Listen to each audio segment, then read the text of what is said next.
Long ago, in the ancient days of Genesis, there lived a man named Enoch, a man known for his close and unwavering walk with God. Enoch, the great-grandson of Adam and great-grandfather to the renowned Noah, was born into a world that had already begun to stray from the holy path. Yet, he was different. From his youth, he displayed a deep, faithful dedication to God, standing apart from others of his time. He was not only blessed with descendants, including his son Methuselah, the longest living man recorded in the Bible, but also lived a life so pure that God chose him for a fate few would ever experience. Unlike the rest of humanity, Enoch would never taste death. He was one of only 2 people in the Bible, along with the prophet Elijah, to be taken directly into heaven. In the book of Genesis, his story is brief yet profoundly powerful, and throughout Scripture, he is remembered as a faithful servant whose life exemplifies the mystery of God's grace and judgment. His story even resonates in traditions outside the Bible, hinting at a unique and deeper narrative. As Enoch's story unfolds, the meaning of his name, which translates to teaching or instruction, serves as a clue to his purpose. He lived during a time when the world was rapidly descending into sin, but Enoch's life was a testament to God's righteousness. His name and legacy link him to the broader, divine plan that would culminate in the coming of Jesus Christ. The meanings of the names in Enoch's lineage form a prophetic sentence. From Adam to Noah, we see God's plan to redeem mankind hidden in the names themselves. Man, who was appointed a mortal affliction, but the holy God will teach that his death will bring relief and comfort to the hopeless. And who but Christ himself could this sentence foreshadow? Jesus, the holy God who would bring hope and comfort to a world filled with despair. The Bible does not go into detail about Enoch's life, yet he is listed among the great heroes of faith in Hebrews 11. His faithfulness and dedication allowed him to walk closely with God, a bond so strong that God took him away from this world without allowing him to see death.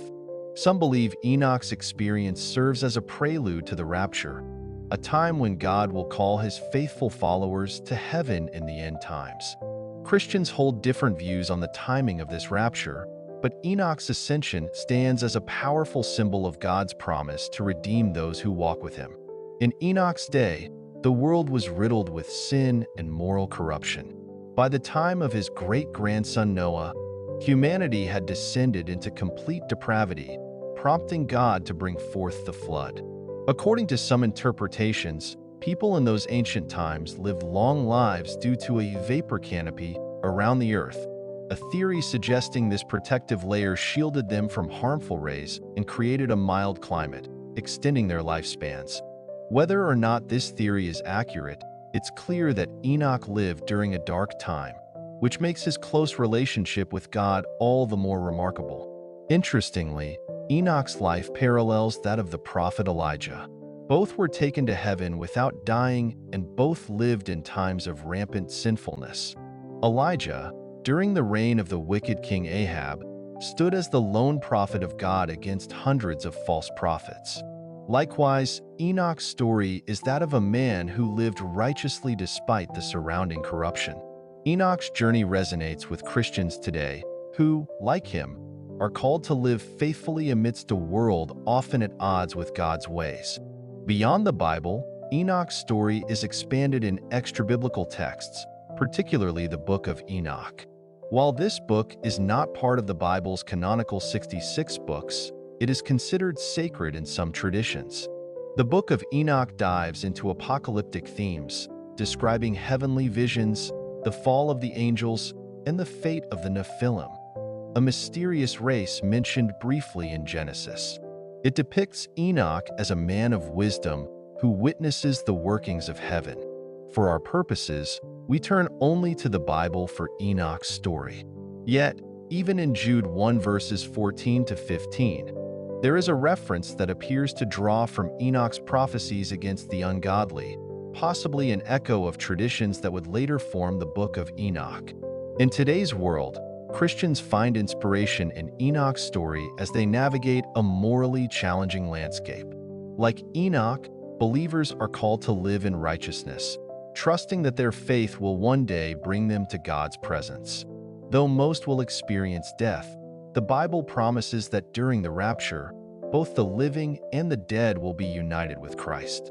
In 1 Thessalonians 4 verses 13 to 18, the Apostle Paul describes a future moment when believers will meet Jesus in the clouds, a promise of eternal union with God.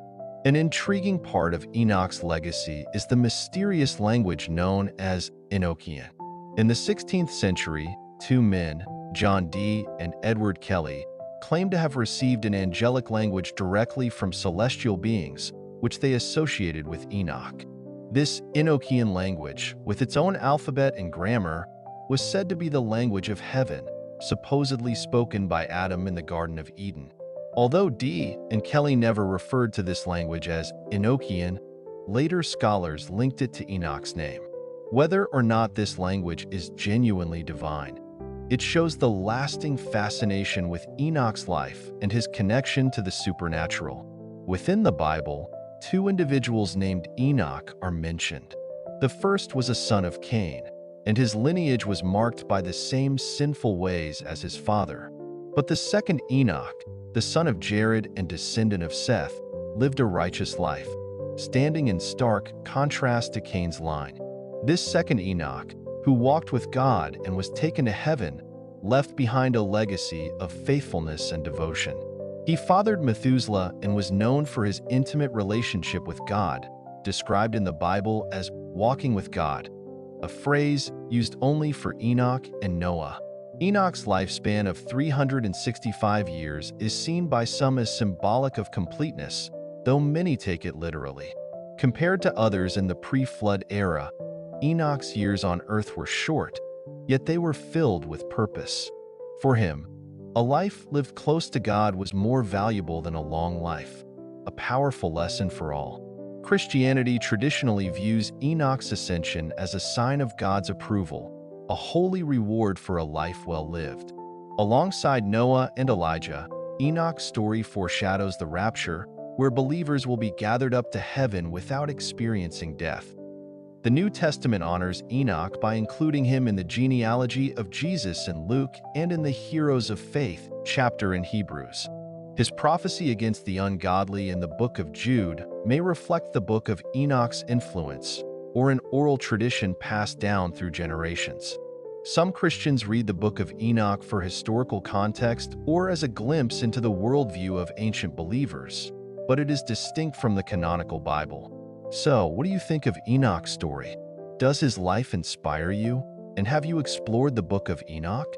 Share your thoughts in the comments, and if you enjoyed this story, remember to like the video and subscribe to the channel for more. Enoch's life, though shrouded in mystery, serves as a timeless reminder of what it means to live faithfully in a world of moral challenges, a story that continues to inspire and intrigue people to this day.